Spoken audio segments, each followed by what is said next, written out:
আজকের গুরুত্বপূর্ণ বিষয় হচ্ছে উপসর্গ। তো অনেক ছাত্রছাত্রী ভাই বোনেরা জানে না যে কোনগুলোকে উপসর্গ বলে বা উপসর্গ বলতে কি বোঝো। যে সমস্ত ছাত্রছাত্রী ভাই বোনেরা ষষ্ঠ শ্রেণীতে পড়ছো কিন্তু এখনও উপসর্গ জানেনি, তারা কিন্তু দেখে নাও, অতি সহজ সরল ভাষায় তোমাদেরকে উপসর্গ বোঝানোর চেষ্টা করেছি। ভিডিওটি একটু বড় হলেও কিন্তু তোমরা স্কিপ করবে না, স্কিপ করে গেলে কিন্তু কিছু বুঝতে পারবে না। তো উত্তরটি কি লিখবে? আগে যে সমস্ত বর্ণ বা বর্ণ সমষ্টি শব্দের আগে যুক্ত হয়ে নতুন অর্থ প্রকাশ করে তাকে উপসর্গ বলে।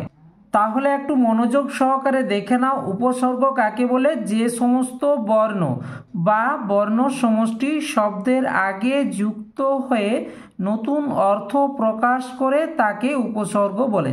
তাহলে এখানে যে সমস্ত বর্ণ বা বর্ণ সমষ্টি বলতে কি বোঝায়? এখানে বর্ণের সমষ্টি অর্থাৎ বর্ণের যোগফল, যেমন পরিবেশ, এগুলো হচ্ছে প হচ্ছে একটি বর্ণ, র হচ্ছে একটি বর্ণ, ব হচ্ছে একটি বর্ণ, তালবস হচ্ছে একটি বর্ণ। তাহলে যে সমস্ত বর্ণ বা বর্ণ সমষ্টির শব্দের আগে যুক্ত হয়ে, তাহলে শব্দের পরিবেশের আগে কোন পরিবেশের আগে কোন বর্ণটি যুক্ত হয়েছে? এখানে রয়েছে প, তাহলে প হলো একটি উপসর্গ, তাই না? এবারে পরিবেশ ছাড়াও আরও অন্য কিছু হতে পারে, যেমন এখানে প্রথম, তাহলে প্রথমের এখানে উপসর্গ হচ্ছে পয়ে রফলা, এটি হচ্ছে কি উপসর্গ। তো এই প্রথম থেকে তোমরা আবার নতুন একটি উপসর্গ তৈরি করে নিতে পারবে। কি করবে? প্রথম হলো প্রথমা করতে পারো, ঠিক আছে? আর কি করতে পারো? আরও তোমাদের জন্য দুটো করে দেওয়া হলো, যেমন নতুন একটি হচ্ছে কি প্রতিদিন, তাহলে এখানে প্রতিদিনের উপসর্গটি হচ্ছে কি পয়ের অফলা।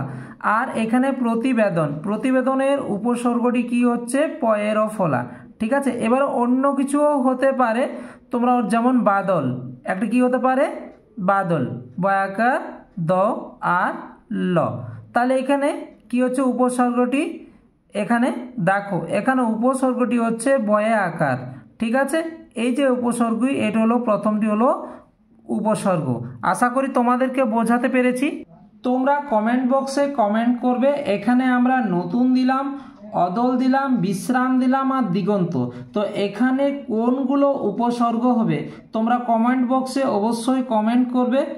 নিত্য নতুন ভিডিও পেতে আমাদের চ্যানেলটি লাইক ও সাবস্ক্রাইব করে পাশে থেকো, আর নোটিফিকেশন বেলটি অন করে দাও, তাহলে যখন আমরা নিত্য নতুন ভিডিও আপলোড করব তখন সঙ্গে সঙ্গে তোমাদের কাছে পৌঁছে যাবে। সকলেই সুস্থ থেকো, ভালো থেকো।